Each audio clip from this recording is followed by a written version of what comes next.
আওয়ামী লীগের প্রায় 40,000 নেতাকর্মীকে জামিনে মুক্তি দেওয়া হয়েছে। উদ্দেশ্য আওয়ামী লীগকে নির্বাচনে আনা।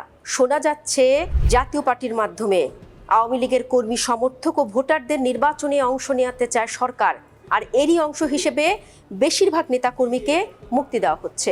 জুলাই অভ্যুত্থানে গত বছরের 5 আগস্ট ভারতে পালিয়ে যান শেখ হাসিনা।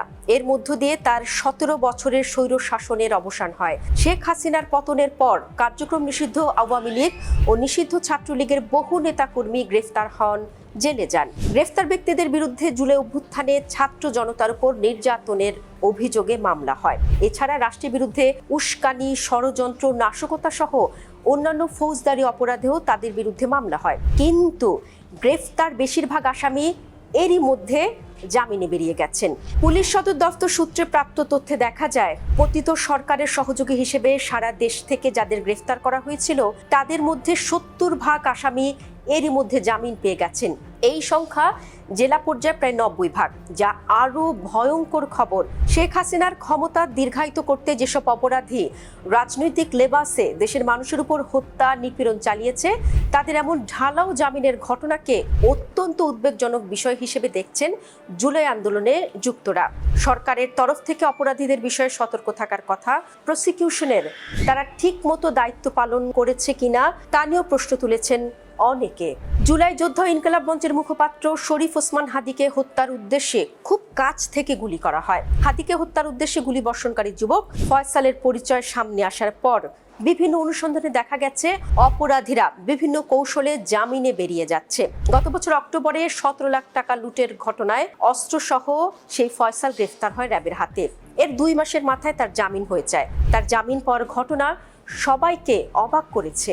শুটার ফয়সাল জামিন না পেলে হয়তো তার হাতে এভাবে হাদিকে মৃত্যুর ঝুঁকিতে পড়তে হতো না। ফয়সালের মতোই জামিনে বেরিয়ে পূর্ববর্তী সহযোগী দোসররা আত্মগোপনে থেকে নানা অপতৎপরতা চালাচ্ছে।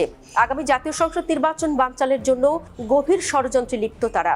জামিনে বেরিয়ে যাওয়ার পর দোসরদের অনেকেই মিশে গেছে বিভিন্ন রাজনৈতিক দল ও সংগঠনের সঙ্গে, এমনকি জুলাই যোদ্ধাদের বিভিন্ন প্ল্যাটফর্মেও মিশে গেছে তারা। এক্ষেত্রে রাজনৈতিক দলগুলো সতর্ক থাকলে এমনটি হওয়ার কথা ছিল না। আইন প্রয়োগকারী সংস্থা নির্ভরযোগ্য সূত্র জানিয়েছে, অন্তর্বর্তী সরকারের 14 মাসে আওয়ামী লীগ, যুবলীগ, ছাত্রলীগ সহ 56,187 জনকে গ্রেফতার করা হয়। তাদের মধ্যে জামিন পেয়েছে 39,041 জন। পুলিশের সূত্র জানিয়েছে, ডিএমপি এ পর্যন্ত শেখ হাসিনা সরকারের 7,712 জন সহযোগীকে গ্রেফতার করেছে। তাদের মধ্যে জামিন পেয়েছে 4,052 জন।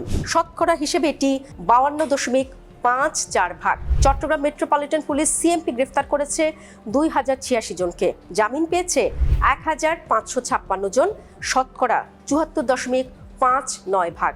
অন্যদিকে সিলেট মেট্রোপলিটন পুলিশ সিএমপি এলাকা সহ 24টি জেলা থেকে মুক্তি পেয়েছে ফ্যাসিস্ট সরকারের 90% বেশি সহযোগী ও আসামি। সিএমপি ছাড়া অন্য যেসব জেলা থেকে সর্বোচ্চ সংখ্যক আসামি জামিন পেয়েছে সেগুলো হলো মুন্সিগঞ্জ, মানিকগঞ্জ, ফরিদপুর, রাজবাড়ী, চাঁদপুর, নোয়াখালী, রাঙামাটি, বান্দরবান, রাজশাহী, চাঁপাইনবাবগঞ্জ, নাটোর, পাবনা, জয়পুরহাট, খুলনা, সাতক্ষীরা, ঝিনাইদহ, নড়াইল, চুয়াডাঙ্গা, বরিশাল, ভোলা, ঝালকাঠি, রংপুর, লালমনিরহাট এবং শেরপুর। গোয়েন্দা তথ্যে দেখা যায়, এসব আসামির জামিনের ক্ষেত্রে বিভিন্ন ধাপে টাকা লেনদেন হয়েছে। আওয়ামী লীগের 15 বছরের লুটপাটের ভাগ যেসব নেতাকর্মী পেয়েছেন, তারা জামিনের পেছনে সেই টাকা খরচ করছেন। চট্টগ্রামের আলোচিত আওয়ামী লীগ সন্ত্রাসী সাজ্জাদের জামিন পাওয়ার ঘটনা তার একটি নজির। এছাড়া রাজনৈতিক দলের কোনো নেতাও তার বাহিনী ভারী করতে টাকার বিনিময়ে তাদের জামিনের ব্যবস্থা করছেন বলে অভিযোগ রয়েছে। অবশ্য পুলিশের পক্ষ থেকে দাবি করা হচ্ছে, জামিনপ্রাপ্ত আসামিরা আগামী নির্বাচন সামনে রেখে দেশকে অস্থিতিশীল করতে চাচ্ছে বলে তাদের কাছে নাকি তথ্য আছে।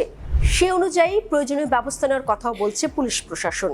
দেশের আইন শৃঙ্খলা পরিস্থিতি দিনকে দিন অবনতি হওয়ায় বাস্তবে পুলিশের নেওয়া পদক্ষেপ দিন শেষে কতটা কার্যকর হচ্ছে তা নিয়ে প্রশ্নই রয়ে যাচ্ছে। কিন্তু একটি বিষয় পরিষ্কার, হাসিনা সরকারের ঘনিষ্ঠ সিনিয়র নেতারা কেউ জামিন পাচ্ছেন না। জামিন পাননি সিনিয়র সাংবাদিক বা সংস্কৃতি কর্মীরাও। প্রশ্নটা এখানেই, মাঠের সন্ত্রাসীদের ছেড়ে দিয়ে বয়োবৃদ্ধ নেতাদের আটকে রাখার পেছনে সরকারের কোনো উদ্দেশ্য নেই তো? অনেকেই বলছেন সরকার আওয়ামী লীগকে নির্বাচনে আনতে চাইছে।